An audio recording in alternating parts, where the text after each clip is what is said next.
If you keep walking towards those challenges and you do things that are hard, over time, everything will become easier. But if you shy away from the challenge and you always go for the easy thing, one day you'll come to this point where every single thing that you try to do is too difficult, too hard, too challenging. You may recognize Geraden Kennedy from our last episode. However, for those of you who have just stumbled upon this one first, Geraden is the founder of Gudjela, an Alice Springs-based organisation that supports First Nations students who have disengaged in schooling and to better understand themselves and their education. Today's all about my favourite topic, failure. Geraden's unique perspective on it and how important it is to channel his philosophies in not only students' lives, but our own. Please note, though, that there are references to Geraden's past, including references to suicide. So please take care and reach out to support networks and know that there is always someone who can help. And I hope you are all inspired by his story and his enthusiasm and passion, because I certainly am. Enjoy.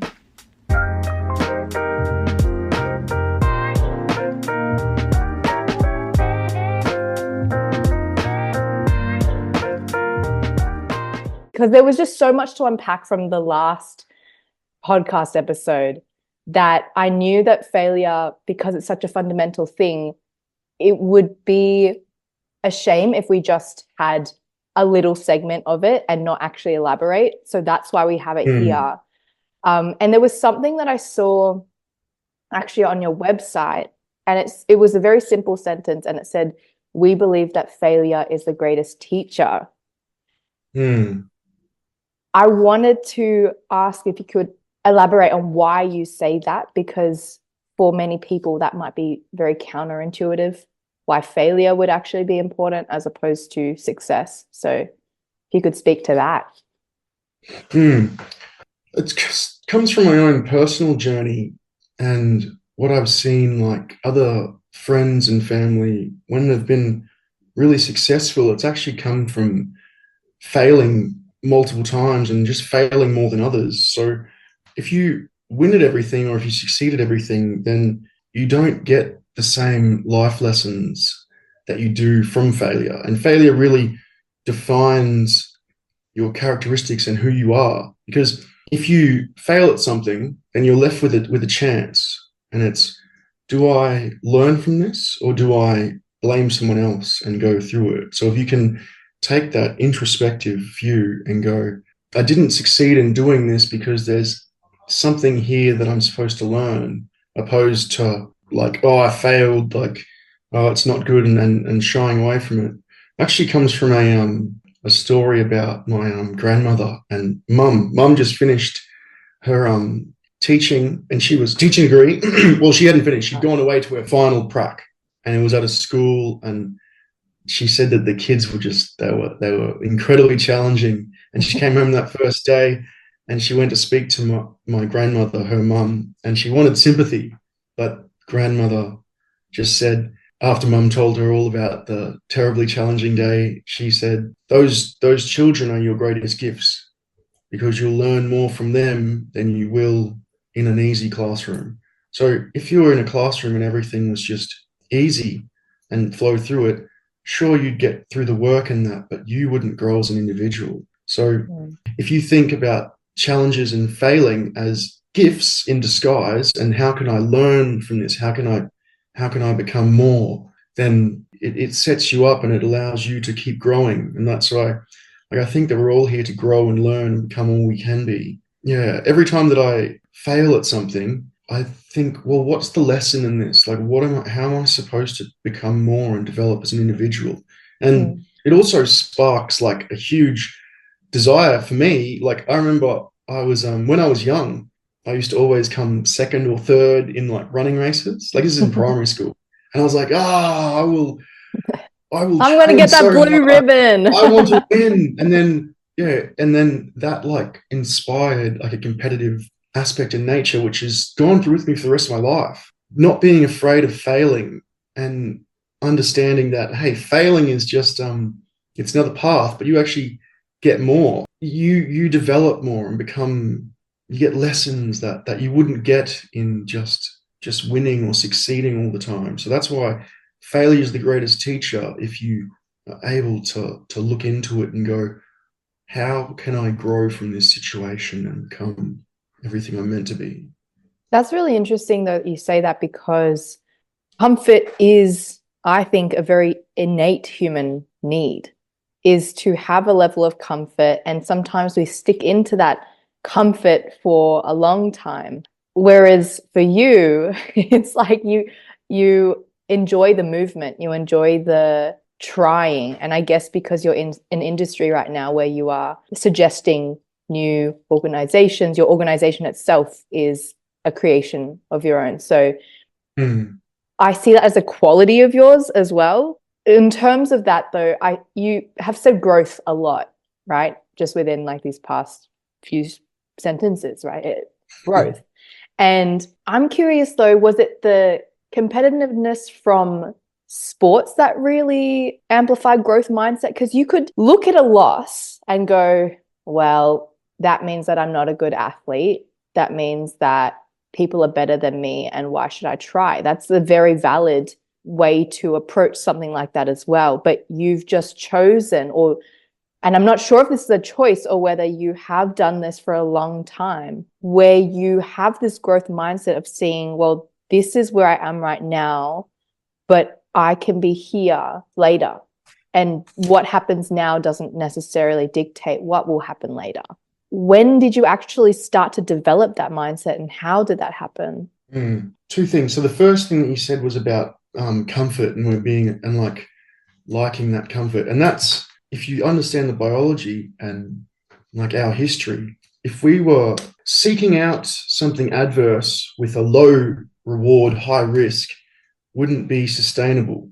So we aren't designed to seek out like the high risk, low reward. So if you are doing that, then you are going to feel a little bit like awkward or not, like, oh, I'm not sure about this. And it's our body talking to us saying like, no, like we need to make sure that we're safe and it's comfort and we can control things. It's also, our brain uses far more energy if we are creating new pathways. It likes to resort back to our patterns, which doesn't burn much energy, because just like if we were walking thousands of years ago in the savannah or around the world, still hunter-gathering, which our biology is still almost identically written for, because the age of technology has just come so rapidly. If you look at that, then we straight away come to understand that because it burns a lot more energy, then our brains and that also, as our bodies, steer away from doing new things and that challenging environment and that high risk, because we're trying to conserve energy, because our brain, having a massive brain is a huge drain on our energy. So trying to conserve energy, we steer towards comfort and habits and patterns, because habits and patterns, we don't have to expel much brain power to do that.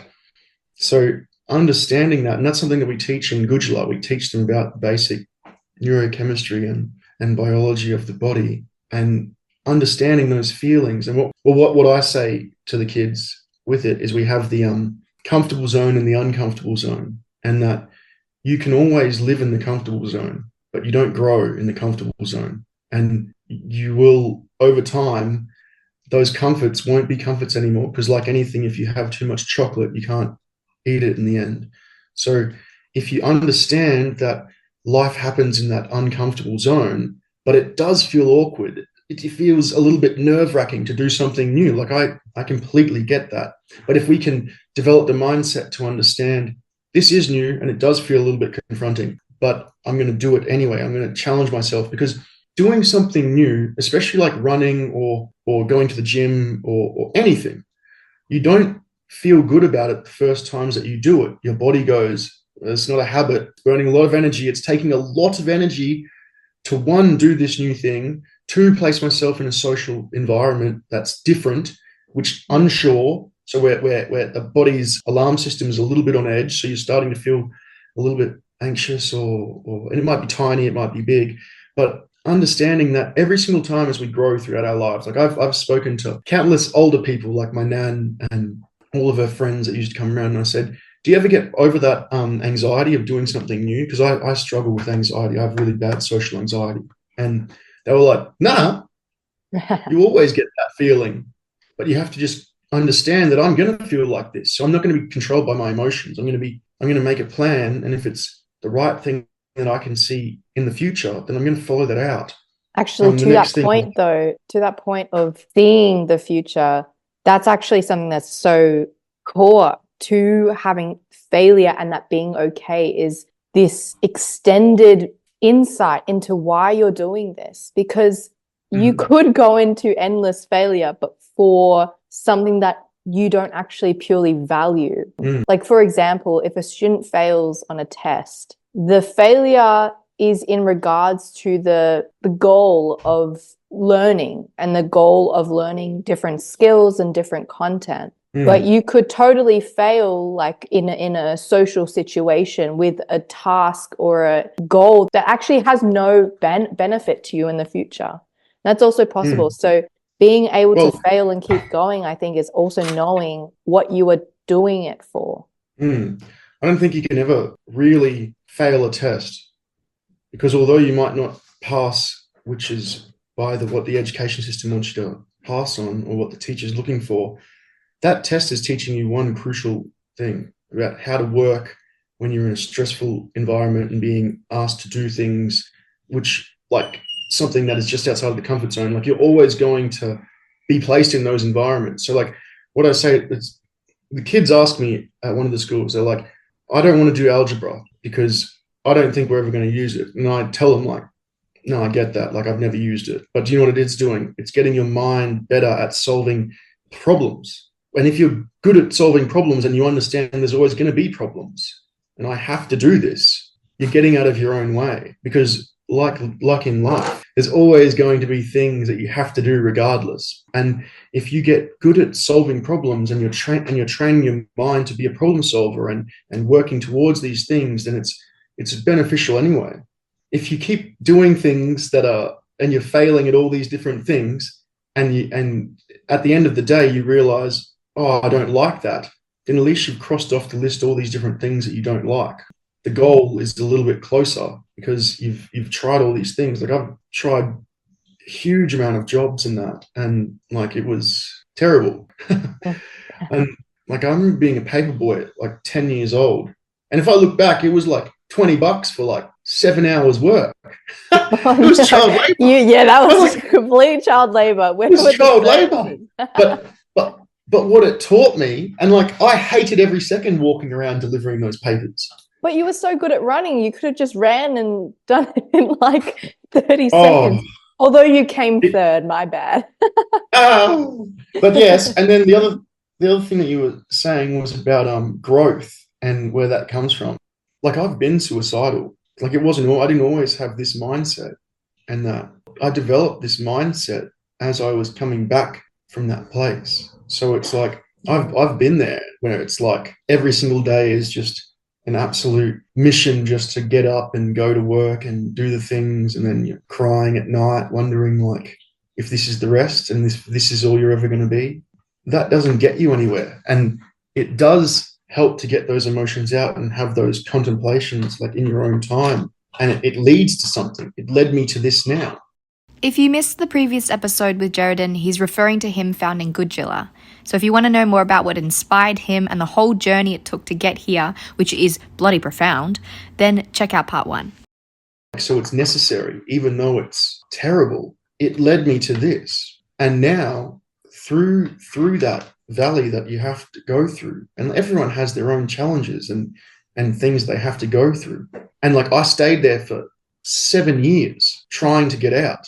The only thing that helped me get out and change was developing this mindset of growth and looking at these challenges as, what is this trying to teach me? Because the universe will always give you the same challenge throughout your entire life until you learn from it and grow. Nothing's going to change unless you look inside and take away the external and wonder what's happening. It wasn't a very nice headspace to carry around, and I wondered why. But to be able to get past and through those experiences, was that mindset shift quite sudden for you, or were you already dabbling in it and thinking about it, but suddenly it just made sense? Like, what actually happened there? Mm. I was always I was terribly drug and alcohol addicted for years because I was trying to run away from what happened because I was so afraid of my own mind. Like every single night when I go to bed, I'm listening to a podcast or something because I'm still terrified, even though I've unpacked everything. I'm still terrified of being stuck just with my own head. So it developed over years because I always wondered, why the hell do I have these amazing opportunities, but then I'm the one self-sabotaging and I'm letting myself down? It was like that internal understanding of believing that I wasn't good enough for love or for a good life. So I had to piece together and unpack it. And the addictions were just trying to escape. But it's psychology 101 of, as I've learned, if you bury something, it comes back to bite.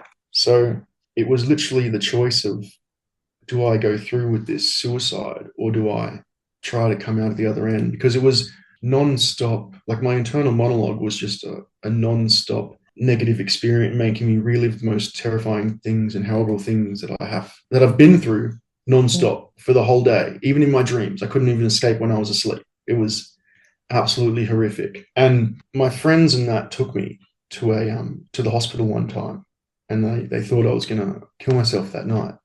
But going there, and then they set up the psychologist meeting. They're like, "Yep, no worries. Like we're here. We'll look after you. The next available psychologist is in 7 months." And I was like, "Oh, right." And Oh then God, like, the healthcare system, they need help I as saw, well. yes. And then I saw that psychologist and they were like, "Oh, no, I don't deal with this. We'll get you with someone else." I was like, "What?"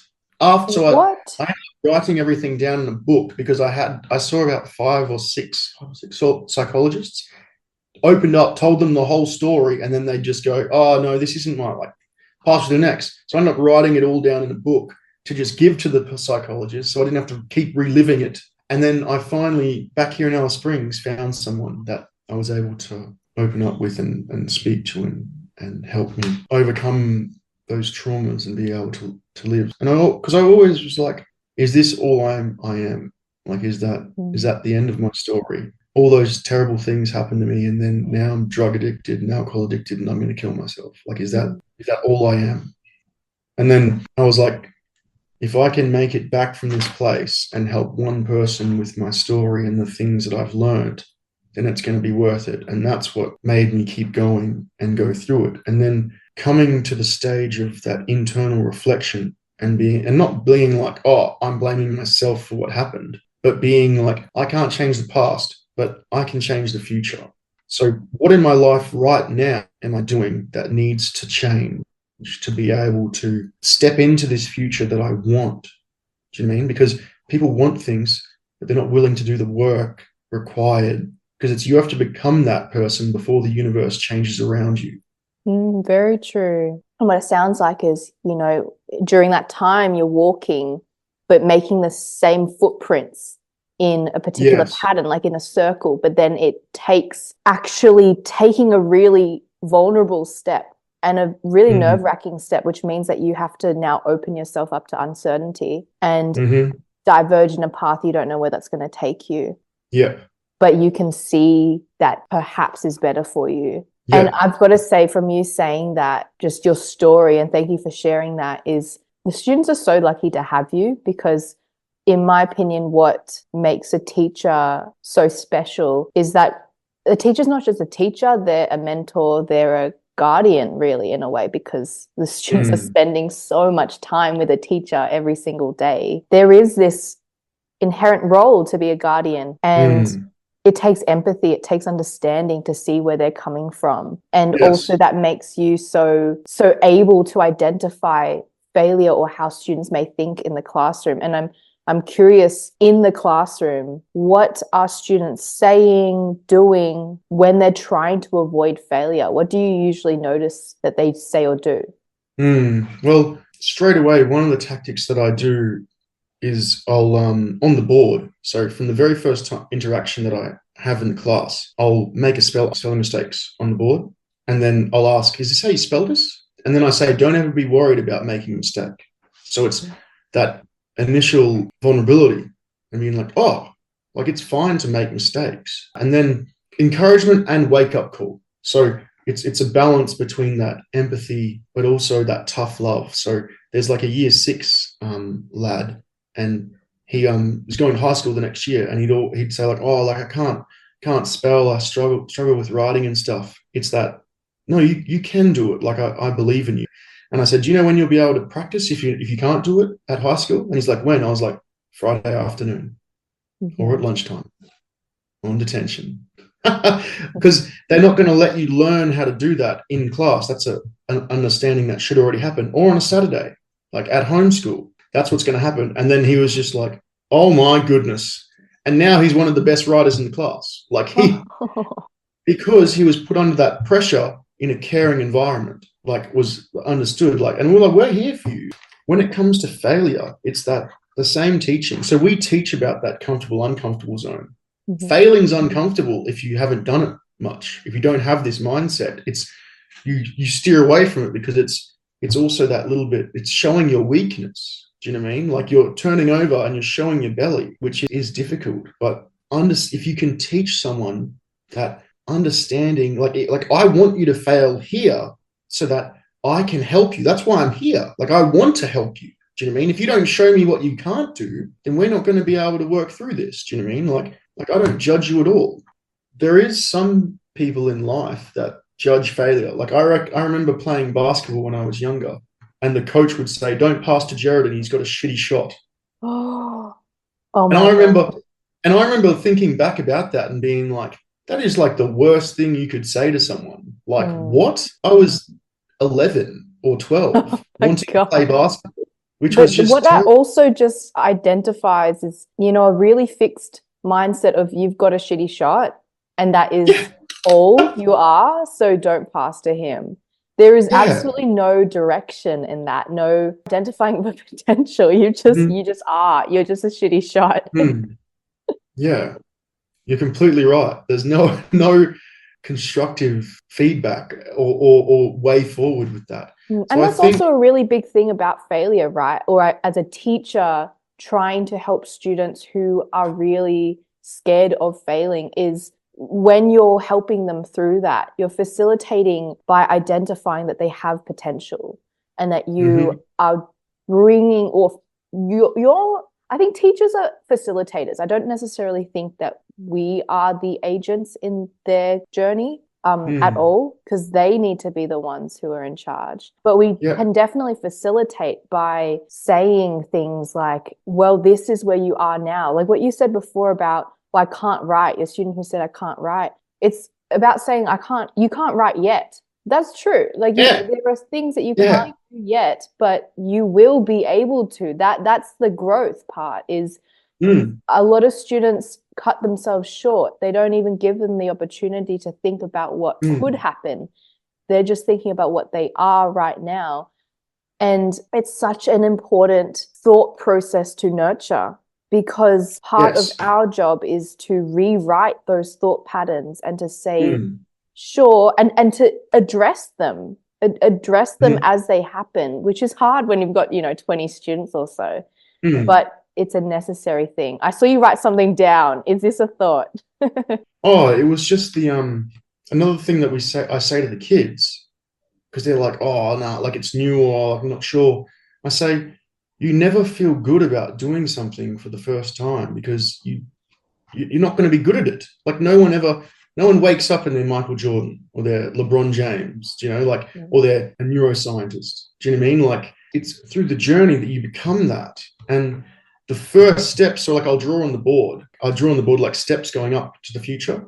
And it's like these first initial steps, you can't wait for motivation for that, because motivation comes and goes. And if you want to get good at something, like I taught myself music production just because I thought it was absolutely incredible how like people can create symphonies of instruments and synthesizers all playing together. And it's the same thing with the kids. Like I remember picking up this book on like the manual on how to use Logic Pro, and I was like, oh, what? No, I don't want to read at the start. But then just doing it, it was like, okay, wow, I've done something that I didn't want to do, and that was hard. Now I feel good about it because I've done that. So you feel good about it. then once you start to become good at that, then motivation comes because you're like, wow, yeah, let's keep going. Do you know what I mean? So a lot of people they shy away from things because they're like, oh, I'm just not motivated, especially with going to the gym. So many clients, they're like, oh, like it's a Friday afternoon, I'm just a bit tired. I'm like, you're always going to be tired. And this is what I say to the kids. They stay up playing game all night. Oh, I'm just a bit tired. I was up last night. I was like, you're in an environment where everyone is here to help you. That's going to change very soon. Soon you'll be in an environment where no one cares about you. Maybe you'll be lucky if your mum and dad care about you, but soon you'll be tired in that environment.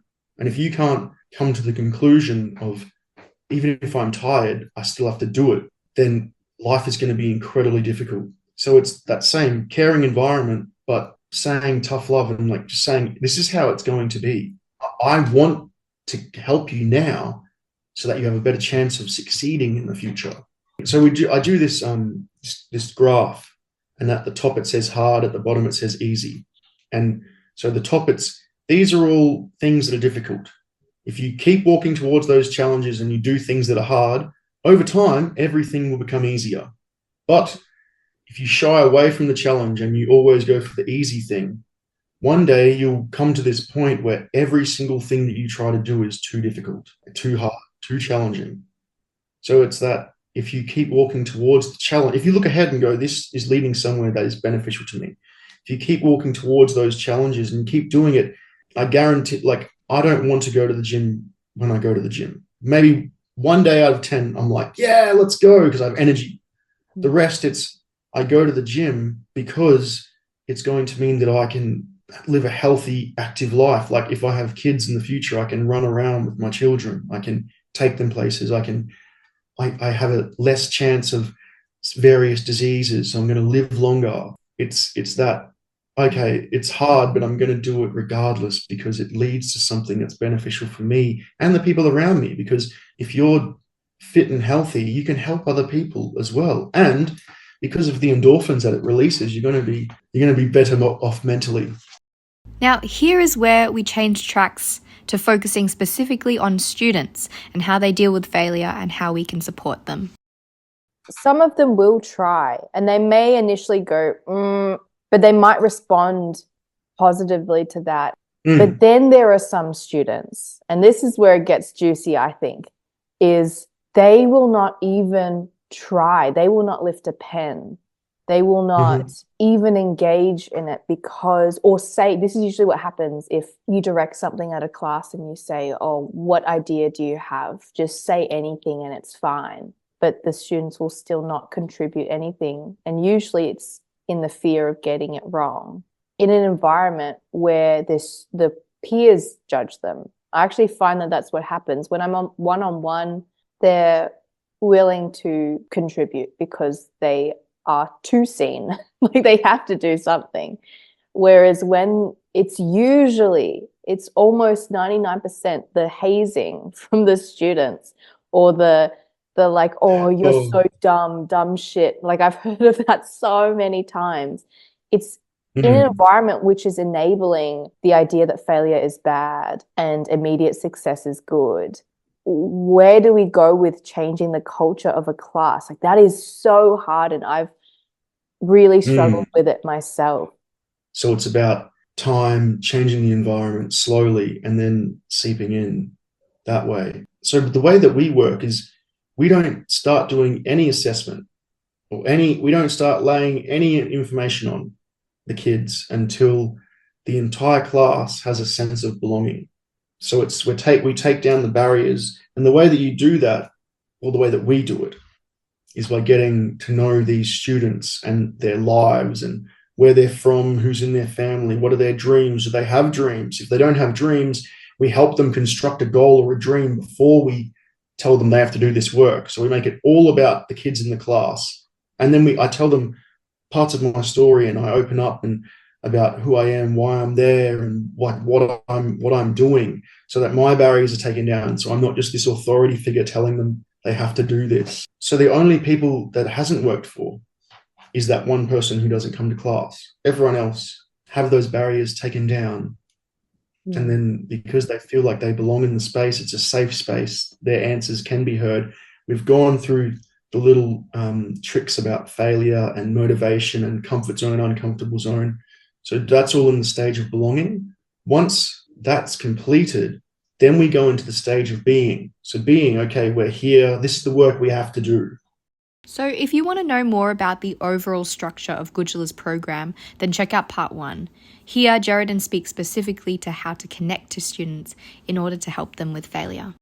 The way that we work is, so I'll go into school and I'll say, well, this is just very brief, but I'd say, give me the ones that everyone else has given up on, the most challenging students. And then we have them all in the class. And I don't have any behavior management issues at all because of the way that we work in that. And I don't even see these students' darker sides that of the reasons why they're in here. They're all absolutely incredible when they're with us.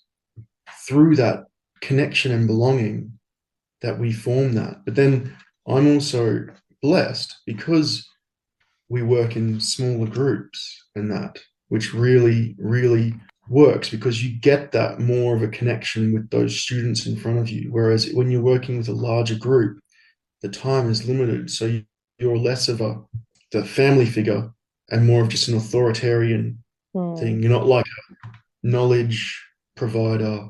You're just someone telling them what to do in that. So it's difficult.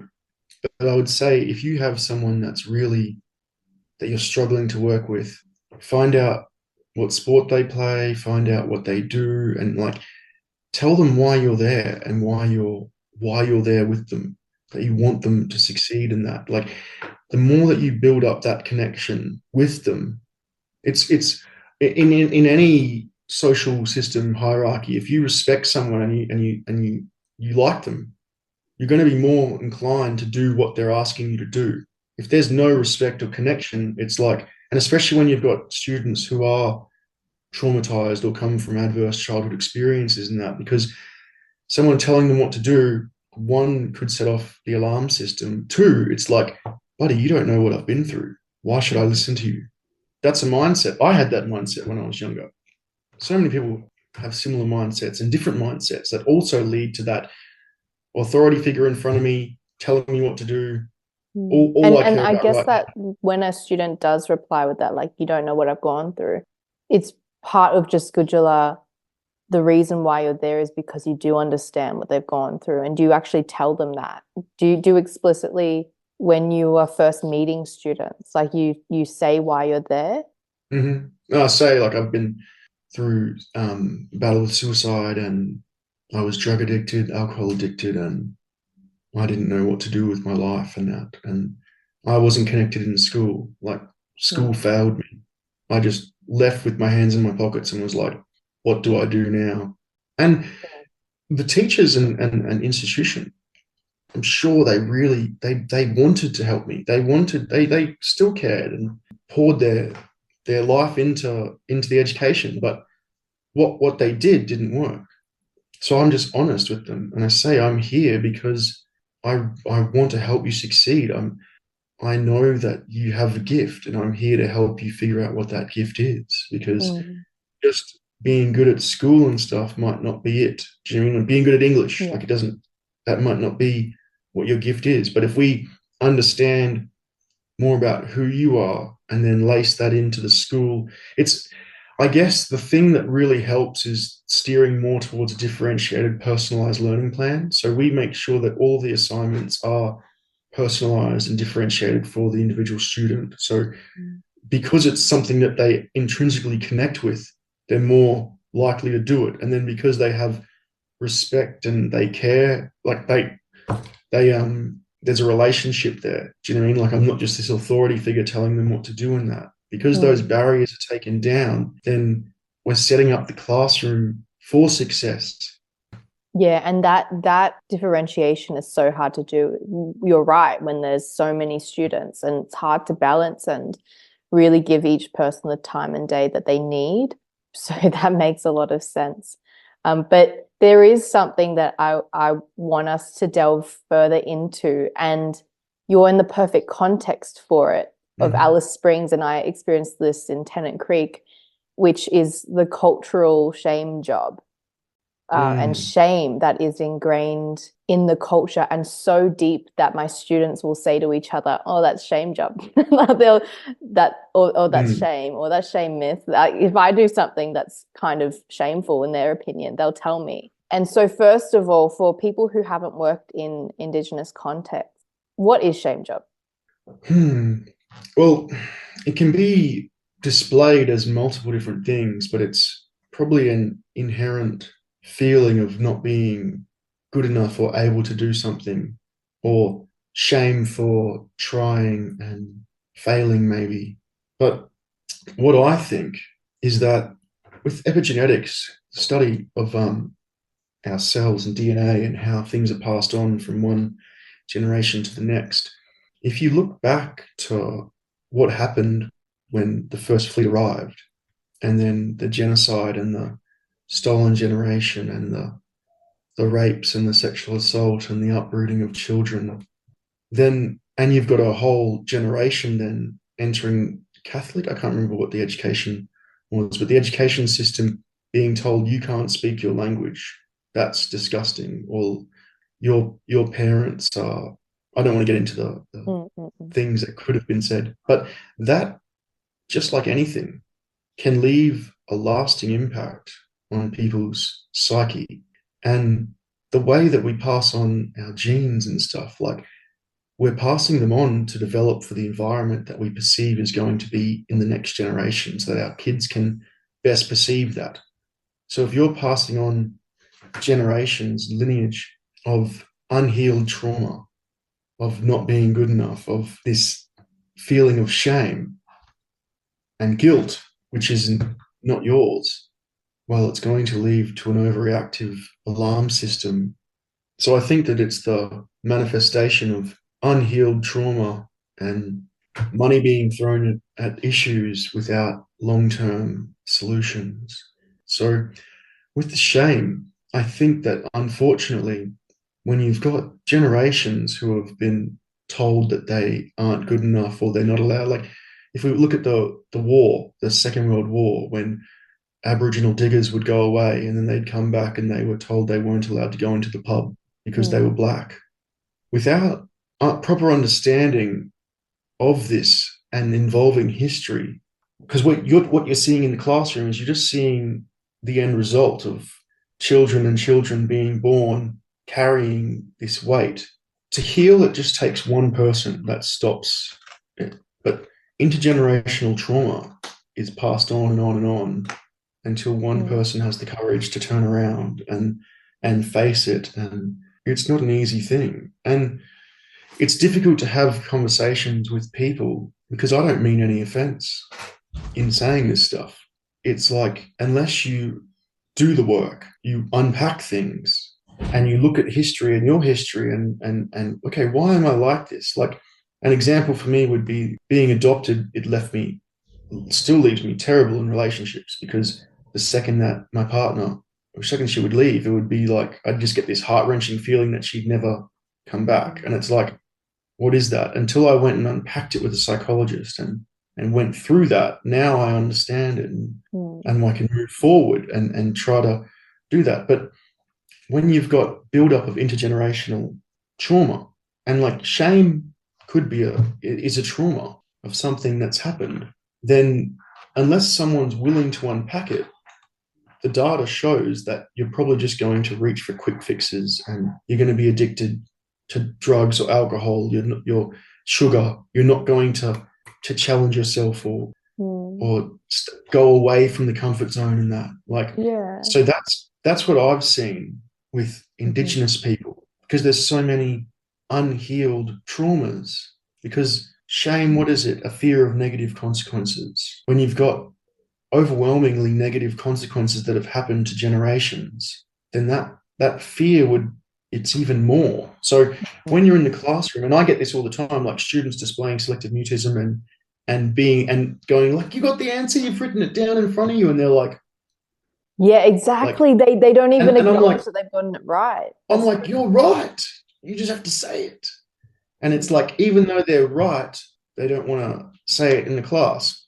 if we take the boys out and it's just the girls in the class and I go out with the boys, they'll speak freely and say the answers and stuff. So it's like a collective thing as well. Like, I don't think we understand enough, and I'd love to, I really want to read more about this, but like how shame and trauma is passed on from one generation to the next. It's very complicated because it, for sure, with the like really horrific like massacres and stolen generation, like there's so much stuff that has happened just within the past hundreds of years of just absolute assault on a culture that, combined with, and we were discussing this beforehand, of I do believe that there is in the organization and the hierarchy of Aboriginal culture, because it's very much top down, elders, adults, really fundamental to the culture, and then children listening to the elders. There is this huge hierarchy, and in a culture like a collectivist culture, community oriented culture like Indigenous culture, where disharmony in the culture is bad. It's really bad for survival. It's really bad for growth as a culture. And I'm speaking on behalf of Chinese culture here, but I see similarities of shame is fundamental to Chinese culture completely. Your reputation is so important, especially for men. They need to seem powerful. They need to seem like they know what's going on. And if they don't, then that's a weakness. And that has served the Chinese culture for a long time. And it's a very historic, a very powerful culture and country. And so shame is inherent. And I understand it, because if you were to do something bad or not in line with the culture, it makes sense to feel shame and to be shamed, because that reduces the risk of it happening again. So I understand, and I do see parallels with the Indigenous culture, although I don't want to speak on behalf of it because I'm not Indigenous myself. But seeing parallels of trying to influence a certain behavior in a certain way, if you put yourself out there and you risk yourself, that is really bad if it goes wrong. And if it goes right, well, great, but I'm like still not going to acknowledge it that much in case something bad happens. They will not put their hands up. Makes sense. Put yourself in a vulnerable state. Bad survival tactic, really bad. Yeah. So something that I wanted to say on it, something that Mum told me. So she said that Indigenous people are people orientated, because if you weren't people orientated, you wouldn't survive. Whereas Western societies are more material orientated, where it's like, oh, you have a degree, you must be smart. Do you know what I mean? Oh, you have a big house, you must be doing well. Whereas Indigenous cultures and stuff, it's more, this person can help me survive. Their knowledge is important. I have to listen to them. If I have a connection with this person, where it's more higher chances we're going to survive in this environment. Whereas Western civilization, you don't really need to have that many close friendships and stuff. If you're successful because you've studied or you've applied yourself in that, you can succeed. That's why the relationships are so necessary when you're dealing with Indigenous people. And then the other thing too is there's a huge disconnect with elders now, because like you were right, that the elders and the family, the elder people would have the knowledge and the information, but now there's a disconnect because people want an answer, they just Google it. So they're no longer looking to the elders and stuff for support, which is another sever for culture, like another disconnect with culture, because people are they're not spending that time with the elders learning. They're not respecting them, because no longer do they have this status, this thing of power. The kids go, oh, I've got a phone that tell me all that. What do you know? This phone knows more than you. Or you're doing something that I don't want to do, because all the famous people are TikTok influencers, or like you can make money being a gamer. This is the world changing and stepping away from that people orientation, which is difficult when you're programmed like that.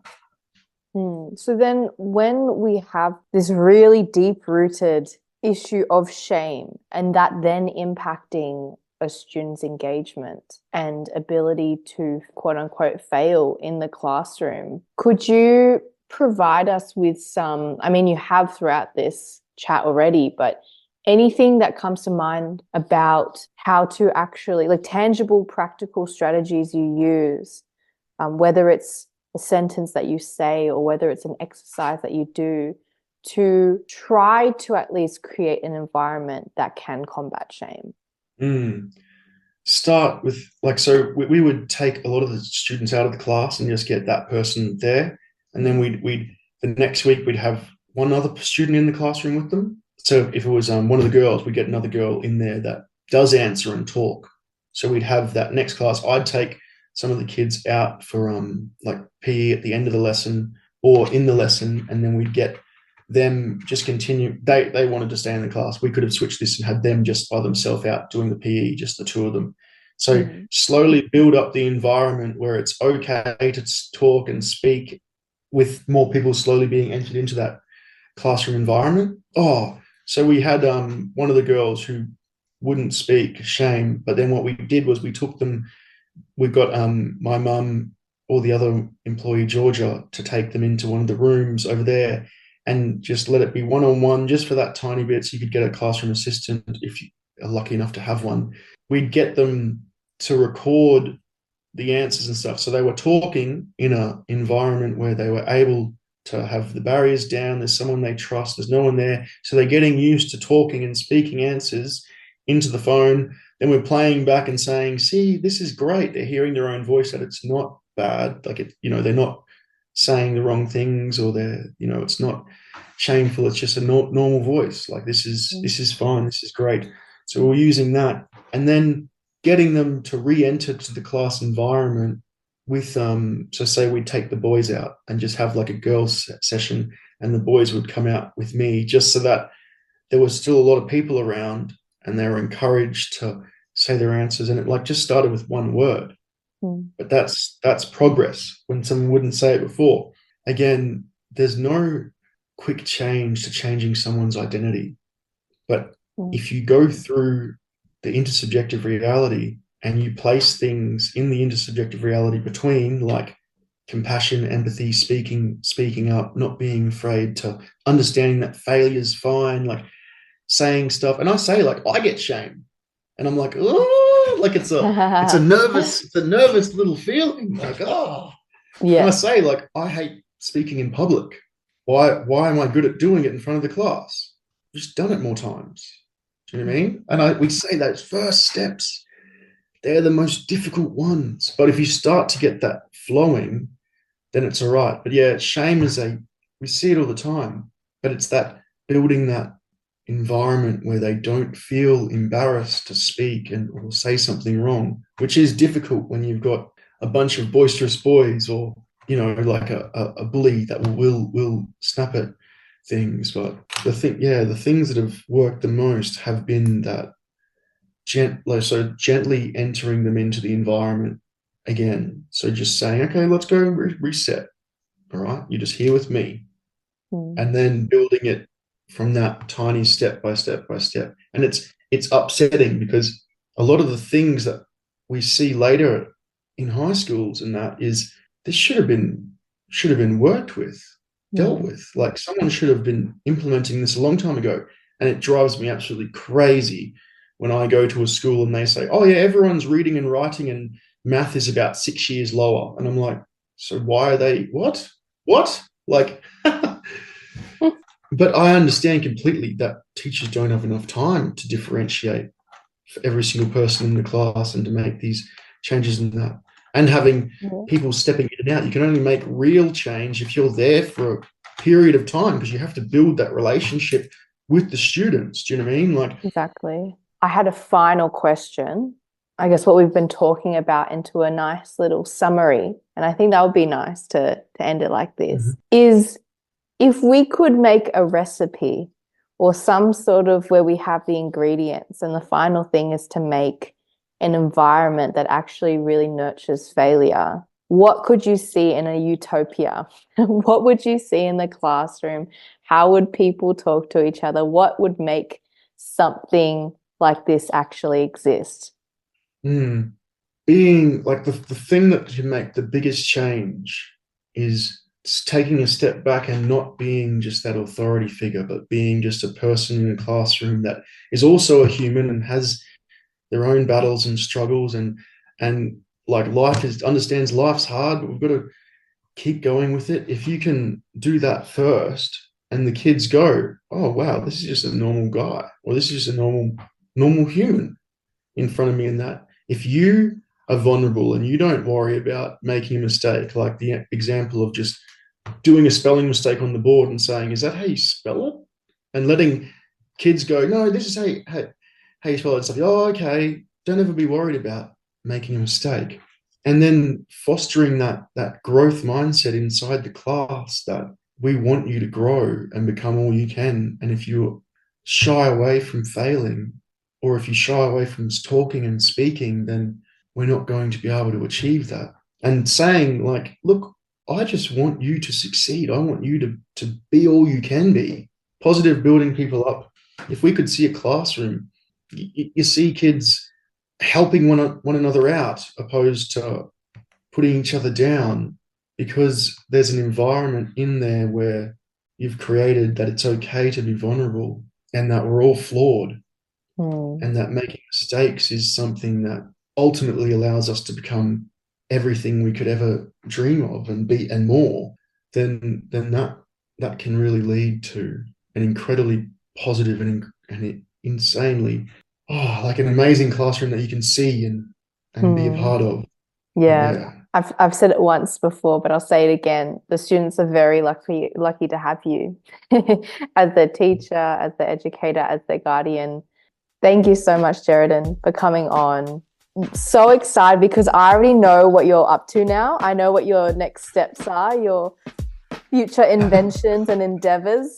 The audience, not so much. However, they will, because we will make it happen. We will talk about it in the future on this podcast. Oh yes, I hope.